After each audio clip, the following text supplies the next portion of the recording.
Hi there, my name is Kay Moon and I'm a twin flame channel and Western astrologer. And this is a video about the new moon in Virgo occurring on August 27th, 2022 at 4:16 a.m. If you happen to be on the eastern seaboard of the United States, please check a time zone converter for your local time.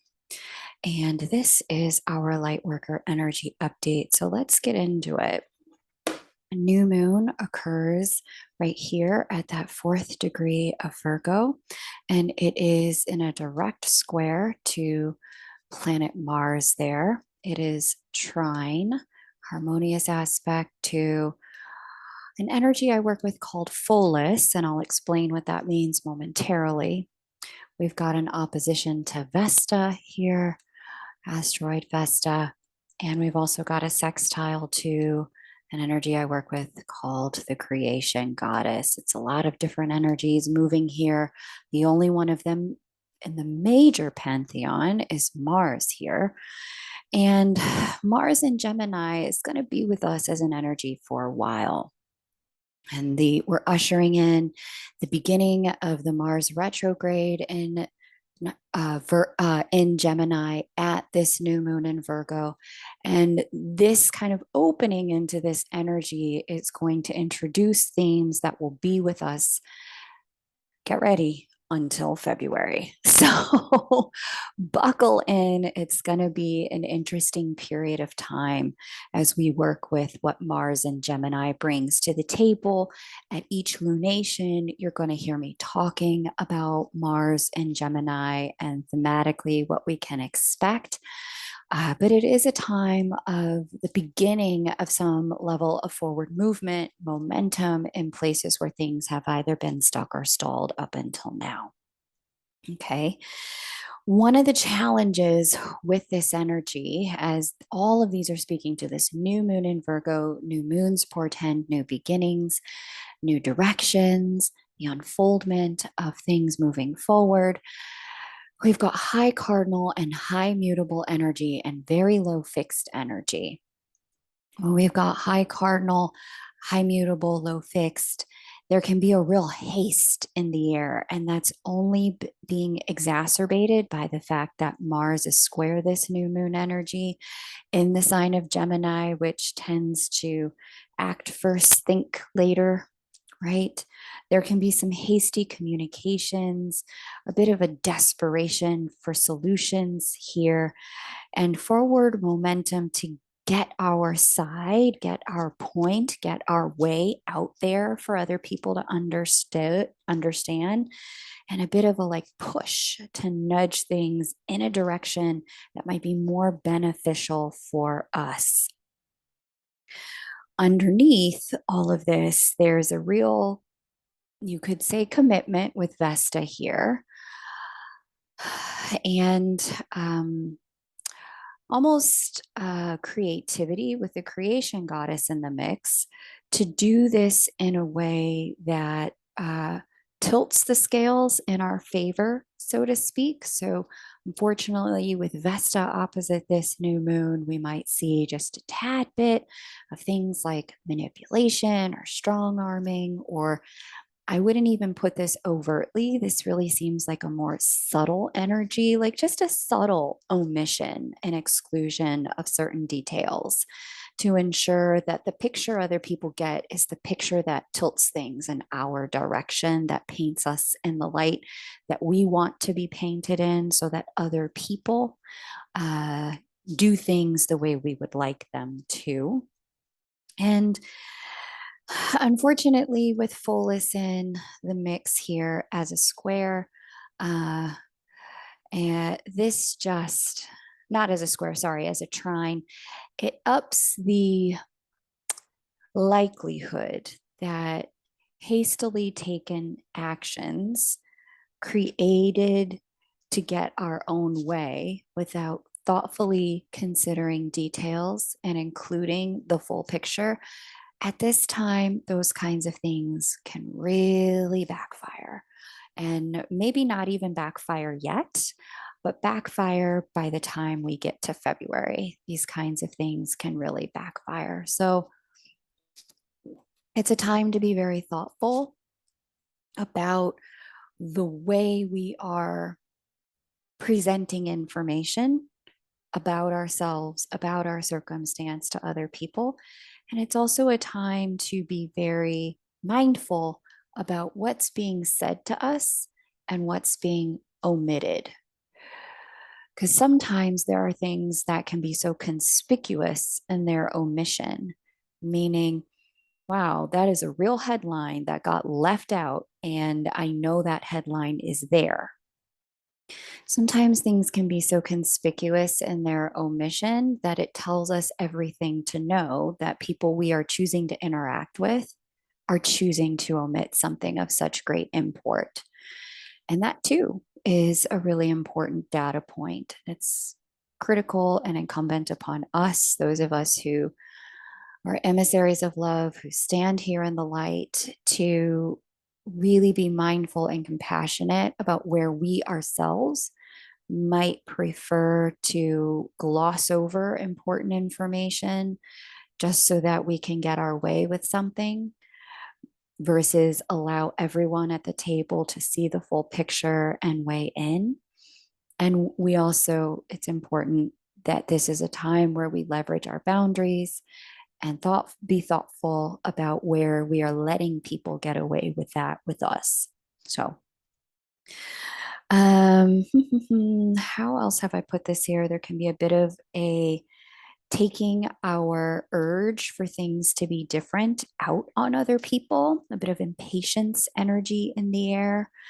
Now that there is a lot of clarity about the change of direction in a major area of life that we've needed to take, or the revelation of a pattern that has been in play in our lives with the Saturn Uranus squares. We've been talking about these since last year.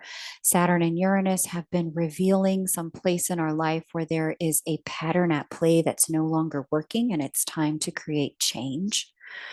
That could be a behavioral or a thought pattern that plays itself out in work and mirrors itself in relationship, plays itself out in relationship and has mirrored itself in family, plays itself out in family, and then mirrors itself in friendships, right?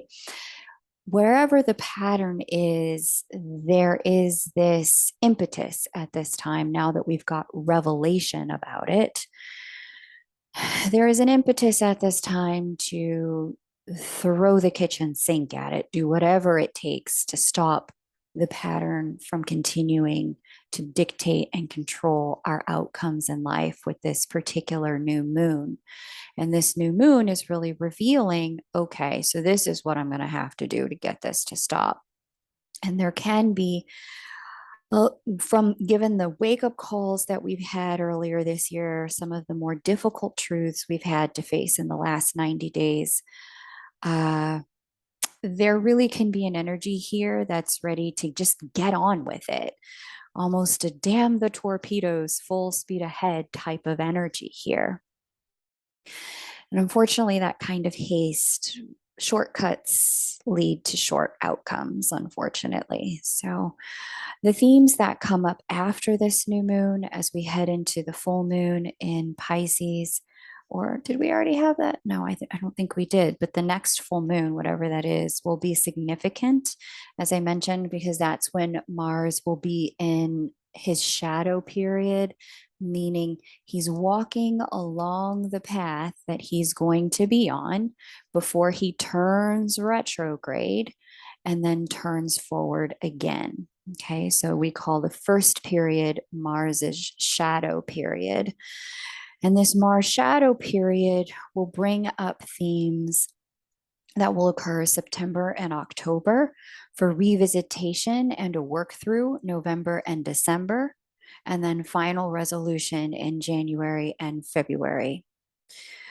Okay, so I want you to just start making a note for all of you, for my star schoolers. Pay attention to the house that Gemini covers in your chart.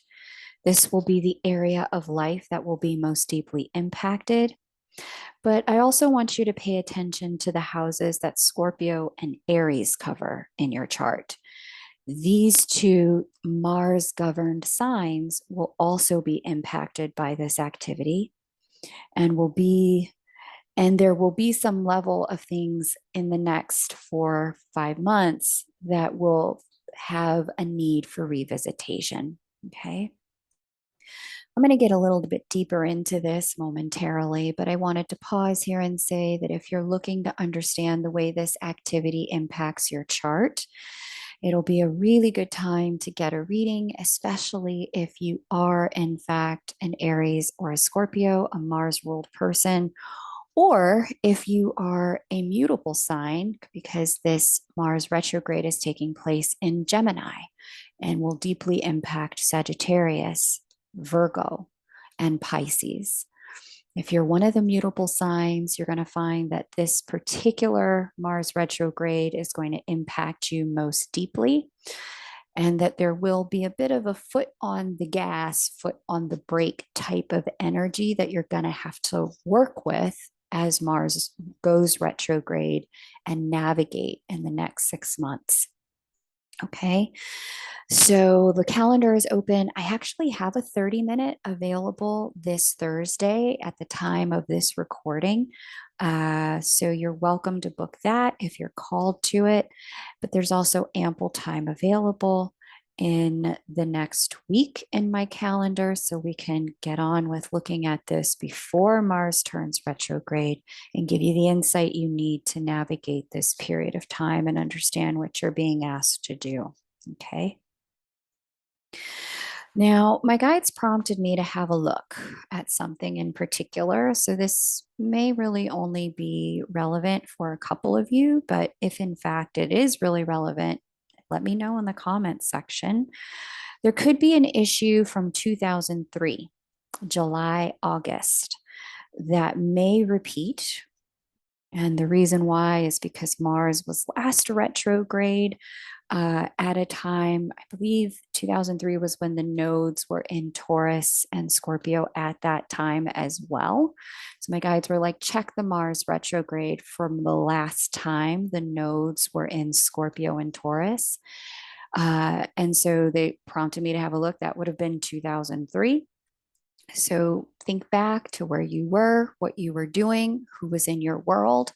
Believe that Mars retrograde also took place in a mutable sign. It was in Pisces. So for those of you who have significant mutable placements, sun, moon, rising, or if you have a mutable stellium in Gemini, Virgo, or Pisces, or Sagittarius, this Mars retrograde may have some significance for you from that period of time. Not that the same thing will repeat, but that thematically you may need to integrate or implement a lesson learned from that period of time into the current period of time. The second period of time they prompted me to have a look at was May, June of 2021. That period may appear, lessons from that period may also appear, and there could be a theme that repeats or a reminder about a lesson that you learned as related eclipse points are getting activated with this Mars retrograde. So May, June of 2021, there was an eclipse that was not too distant from this fourth degree here of Gemini. I believe it was in Sagittarius. And I also think, if I recall correctly, it was a lunar eclipse, so a closing.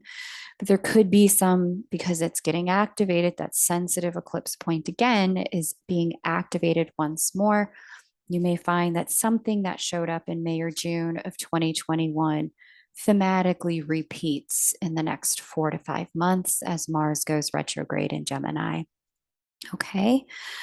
So it's not likely a tide issue, more likely a reminder of a lesson learned that will require an implementation of said lesson at this time. But you guys keep me posted.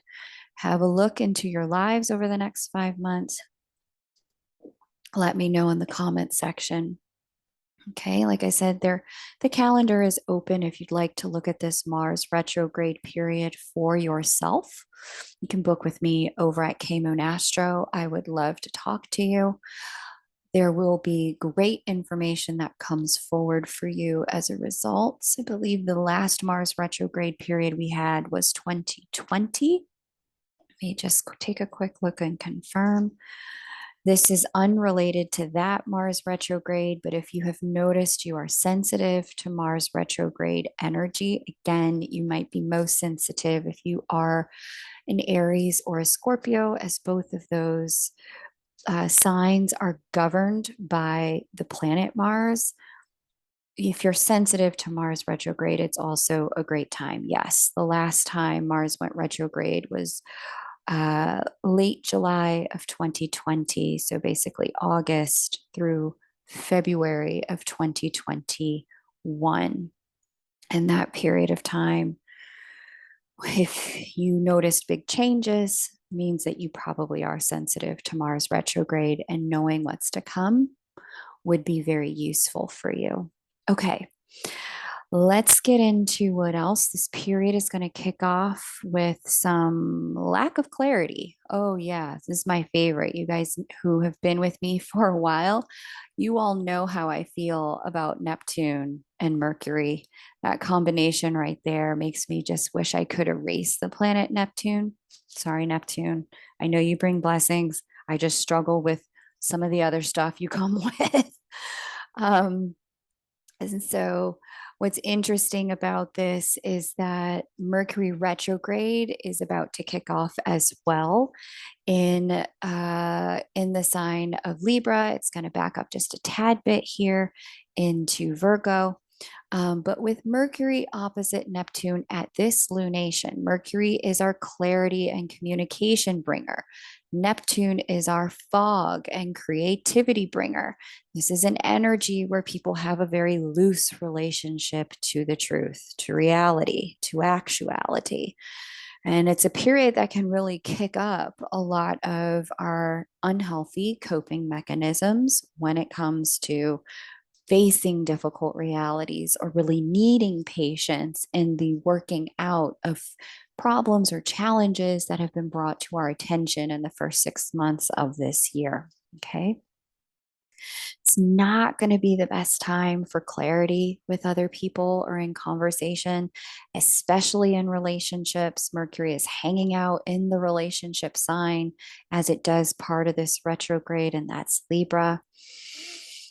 And so, over the next 6 weeks, you may find that important conversations need to, rather than be put on pause, because I don't know that everyone has the privilege to put very important conversations on pause, but they may need to be had multiple times as multiple pieces of information get revealed. As I said, this could be a period of time with this Virgo new moon where unfortunately some things may not be clear, some details may get glossed over. And so you may need to have the same conversation multiple times as new information comes to light. You may also find that certain contracts need to be renegotiated multiple times. You may also find that new information coming to light could simply be in the realm of not necessarily someone keeping something from you, but simply, oh, I didn't know I felt this way about that, or I didn't know I thought this way about that until I got this far into it. Now I'm realizing some thoughts I didn't have in the outset or the beginning. Okay, now that I realize these things, I can't ignore them. It's time for me to bring this back up. The reality is, in our world, unless you're literally writing it in stone, nothing is set in stone. Everything can be renegotiated. Everything can be appealed. Everything has the opportunity to be reconfigured because 100% of this world is our own creation. So if you're moving through a period of time that does in fact require for you to look at contracts, create commitments and agreements, follow through on important conversations, if there's a way that you're able to say, let's keep the conversation open, this is a great start. Let's continue to have dialogue about this. rather than closing the conversation at this time, you'll find that the evolving conversation allows everyone to get to a place that they feel more comfortable with in your interpersonal relationships instead of looking for finite conclusions right now. Unfortunately, finite conclusions at this time may in fact yield directions that didn't take into account the full set of information and the full picture. Okay. Which will in fact be revealed in the fullness of time. So, really important, like I said, to pay attention both to what's being said and what is not said in your communications with people, both on your side and theirs. Okay. But trying to force a conclusion between now and the end of September, I'm seeing it may actually create more chaos and confusion. And it will kick that kind of thing up that will then need to be resolved later if conversations are forced to resolution, if conclusions are assumed as foregone, as opposed to, let's have an open dialogue about this. Let's revisit this. Here are my thoughts today. Give me a couple weeks to think through this, review it. Let's have another conversation. And then let's take another 2 weeks to come to final conclusion. If you can space things out in that way, it will really help those of you who need to have important conversations or negotiations in the next 6 weeks. As my astrology teacher, Nadia Shaw, says, if there are things that have to come to resolution now, contracts that have to be signed, test results that have to be acted upon in the now time, there's no room for second opinions. If there are relationship circumstances that must come to some form of decision right now, you got to trust your life, she says. If things must happen now, allow them to unfold and trust the natural order of the unfoldment. Trust that it is as it should be. But where things can be a bit open ended, this is a great time for exploration and dialogue. Okay.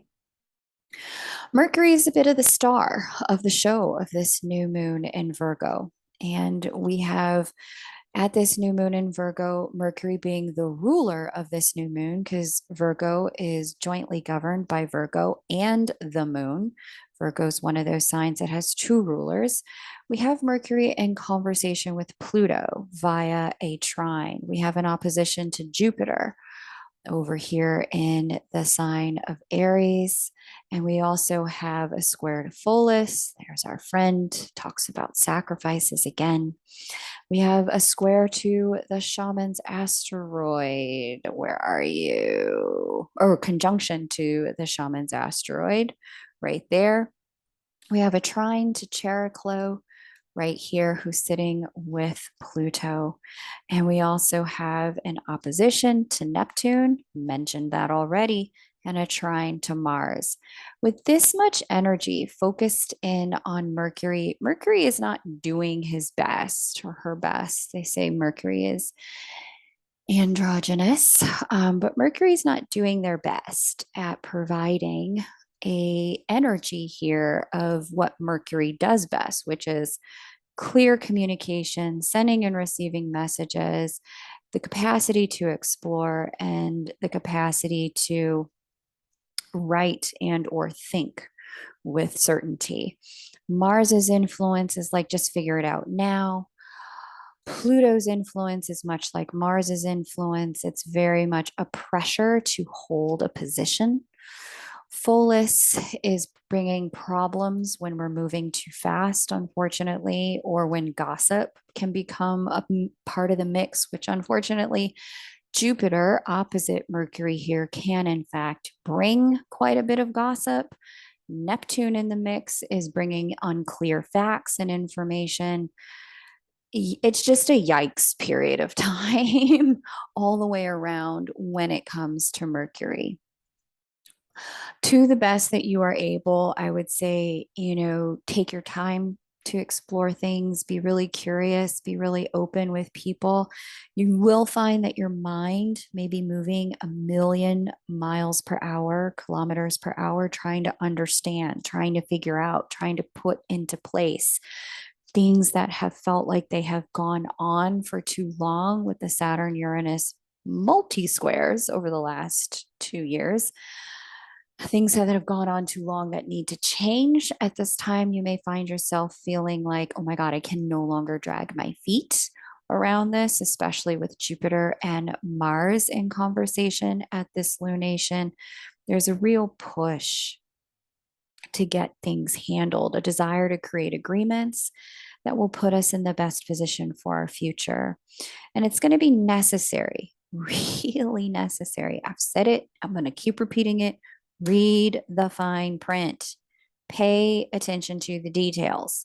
There is an energy here that slants things a little bit, if you will, to unequal balance, unfortunately. And it's going to be so critical for all of us to ask for the time we need to review things, to think about things, to get back to people, and to really only make agreements that are actually mutually beneficial as opposed to one sided due to a lack of proper investigation, review, and self advocacy. So, again, for those of us who stand in the light as emissaries of love, we have that creative power to, when we see this kind of energy coming, especially when we're the ones who need to make agreements, we're the ones in power. So, for example, let's say you are a landlord and you have a tenant that needs, you need to deal with renegotiating their lease. Or let's say,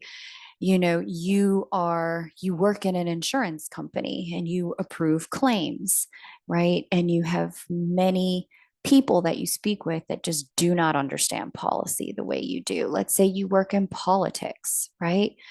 And you've got some green politicians. We have primaries and, new political office, people coming into political office. Let's just say people don't understand the process the way that you understand it.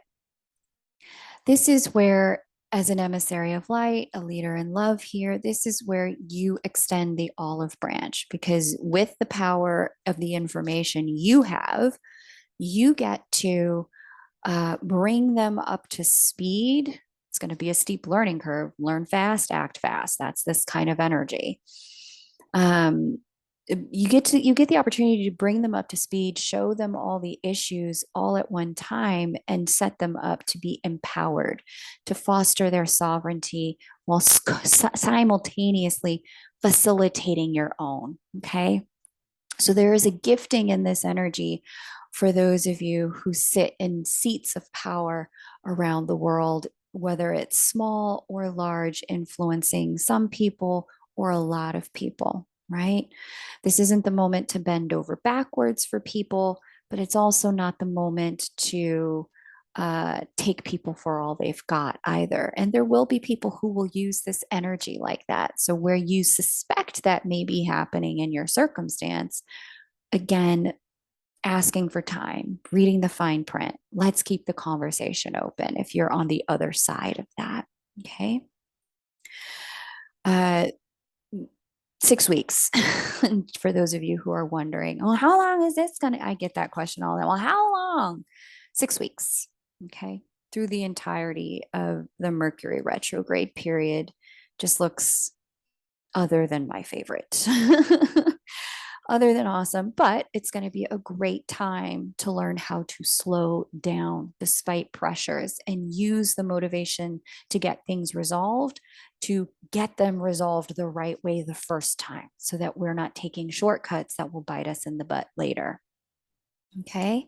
Again, if you are a Mercury governed person, let's say you're a Virgo or a Gemini, or you have important Mercury placements like your rising or your moon, this is going to be a good time to get a reading, especially if you've got any of the issues that I mentioned up for examination in the next 6 weeks. This is a great time for us to sit down and talk about everything that ties into this so that you can be in a position to make really good decisions. Okay. Now, the other interesting, good grief, hang on.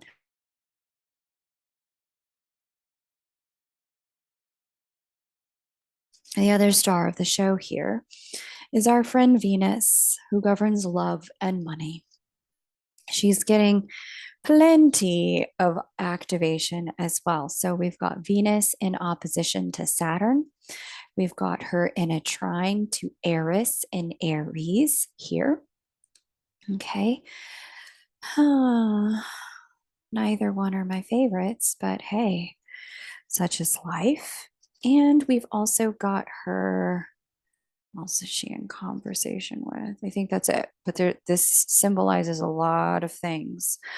Okay, so Venus talks about love and money. So let's get into love and money. Saturn wants to create boundaries whenever it touches a planetary energy or a house or a sign. Saturn wants things to be done with the utmost wholeness and integrity, right? Eris here has constantly got her eye on where have we been excluded and left out, and how do we get back a seat at the table? And how do we make sure that we are unignored? It's the energy of righteous riot and protest. With Eris influencing Venus and Saturn influencing Venus, there can be an energy here of things slowing down in the world of certain negotiations, despite a haste to get things resolved. There can be a bit of a delay or slow movingness with money or love connections. And what I will say as well with some of this, for all of you who are subcontractors, meaning you don't get the same money in the paycheck every single week, you have to put in hours and you get paid for hours worked. Double check your paychecks, double check your hours submitted, ensure that you're submitting the correct number of hours and that your paychecks are coming back correct for you. It's a great time as well to deal with and review where you've been responsible, or where we all have been responsible for why our money and our love lives are where they are and the place they're in. Saturn is saying, you know what, where things aren't working in love, this opposition is going to break them apart. Where things are misaligned, meaning you're not being treated well, or for whatever reasons you cannot treat another person well, this is when you're going to find separation energy really starts to move into the mix, by your hand or by theirs. And there's likely going to be a mirror here for a lot of us in love and money. The ways in which our love lives are playing out is also likely the way work and or money is playing out as well. And Saturn's asking us all to have some examination around this. Get into integrity, meaning wholeness, about why things may be where they are. Okay. Saturn likes boundaries. This is a great time to examine where our relationships to boundaries could be improved, either by becoming more flexible or by upholding them more, becoming more rigid. This could signal a time apart in love for some, like I said. Venus trine Chiron as well. Okay, yes, that's the other. I knew there was another influence here. Venus is influencing this as well. Venus is about our wounding and our uniqueness. Venus trine Chiron is only furthering the personal accountability aspects. It's revealing our personal wounds in love, or our woundedness in our money story. You know, money stories that are like, you know, money's the root of all evil. My parents never had, and so I never will. You know, money doesn't grow on trees, or it's not abundant. Whatever you've got in the world of your money story that keeps you in an unhealthy relationship to the flow of money on the planet, this particular period of time is going to start to reveal this so you can get back into a sovereign relationship with money, one that isn't your parents' story about money, that isn't your friends or your community's story about money, one that is your relationship to money. This energy is going to allow you to transcend these old stories with some new choices to self honor. So, some of you may be realizing at this time, yeah, for me to be able to do certain things, I'm going to have to raise my rate. I'm going to have to ask for a raise. I need to find a job that pays more money. I need to start up a side hustle, that kind of thing. Okay. Because of the proximity to Ceres, and here's Ceres right here. So much fun. And the T square to the nodal axis. I knew there was more going on. I wrote all this out. There it is. So here's the nodal axis, and there's a T square there from Venus. This is a time of figuring out our relationship as well, not just with money, but Ceres is mother and mother figures for some, especially as it pertains to financial arrangements with these people. And so I've mentioned this in some previous videos. This is something that's been coming up in the collective energy lately because of the way the mothers are sitting in with each lunation, the different mothers of the zodiac. There could be a revisitation of things like child support, alimony, divorce settlements, financial agreements that allow for greater mutual independence, sovereignty, and self sufficiency, since Venus is in the sign of all of that, Leo. And since Saturn is in the sign of the people, and since Uranus is in the sign of money and self love here. And so, with Uranus acting on this, Uranus bringing change, Saturn demanding integrity, Venus sitting here in Leo saying, I want to be sovereign, I want to not be controlled. Um, for some, this will be an invitation to change your pattern if it hasn't been working, to choose love instead of money. If holding on to money has kept you trapped in circumstances that have limited your capacity to be the full expression of your divinity here on earth.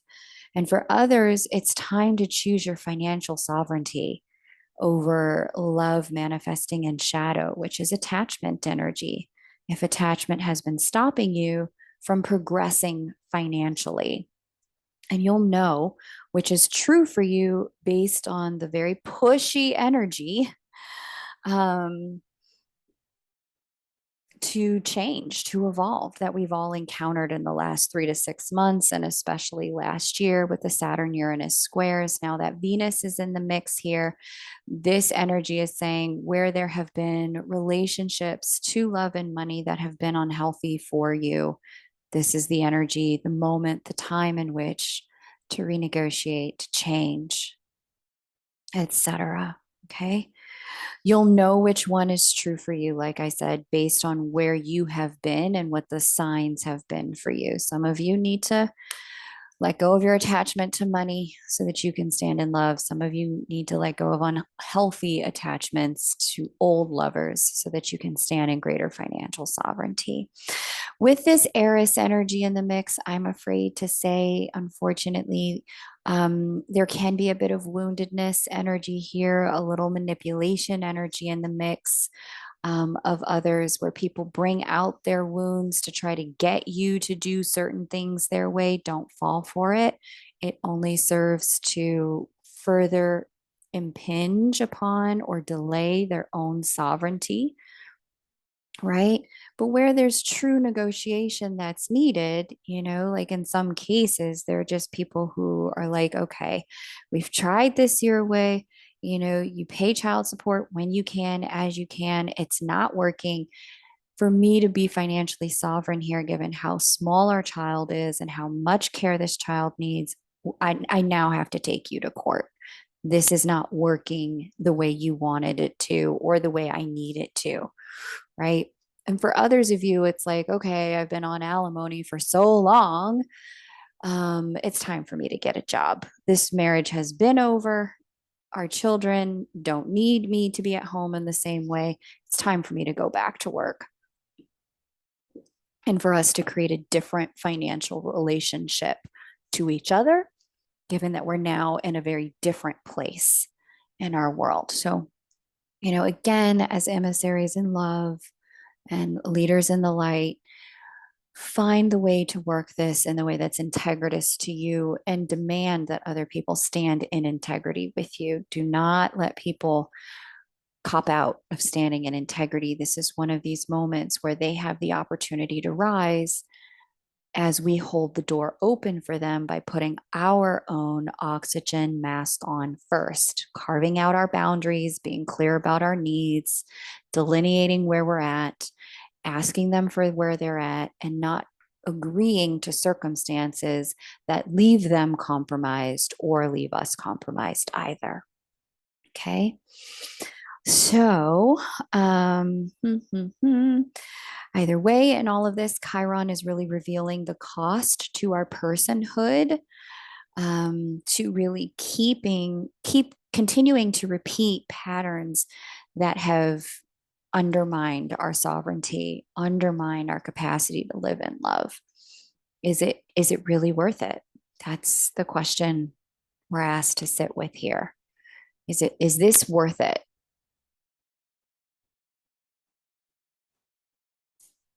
In some cases, some agreements definitely need to be dissolved at this time because they're just not. It's time to go in a new direction, which you would have known given the way the Saturn Uranus squares have been lighting up an area for change in our worlds. Again, if this is something you'd like to look at, we do have time this last week of August and first week of September, these next 2 weeks. Please book time in my calendar so that we can really unpack how to work through this in ways that honor your sovereignty and integrity and the people involved as well. Okay. All right. So, and the link to do that is below. You can find me at kmoonastro.com. We've got Mars sextile Jupiter, and I mentioned this earlier. This energy here is an energy that's giving us a lot of motivation and optimism to push ahead with Jupiter opposite Mercury as well. There's that optimism energy. We also have a square to Vesta here from Mars as well. And this is going to give us a chance to revisit and reshape, like I said, our commitments if it's not working for us, and possibly even it's interesting. There can be an energy here of a bit of passive aggressiveness where we might have felt under the thumb of someone else with Vesta square Mars in this way. This is a really good time to check that and find your way into more honest and direct dialogue. We've got this trine here to Chariklo from Mars as well. And she's bringing some blessings into the situation where we're needing to release certain things. She's bringing some blessings forward, things working out on our side, and wisdom of our hard won lessons as well.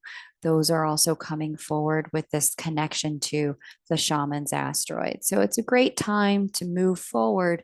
You just want to make sure you're doing things above board and that you're making sure, as someone who is a person on earth, who has needs, who needs to have boundaries, that people are doing things in above board ways with you as well. All right. Thank you so much for liking, watching, subscribing, and sharing. Let me know how this new moon in Virgo is playing out for you in the world of communication and negotiation and relationships in the comments below. Take great care and bye for now.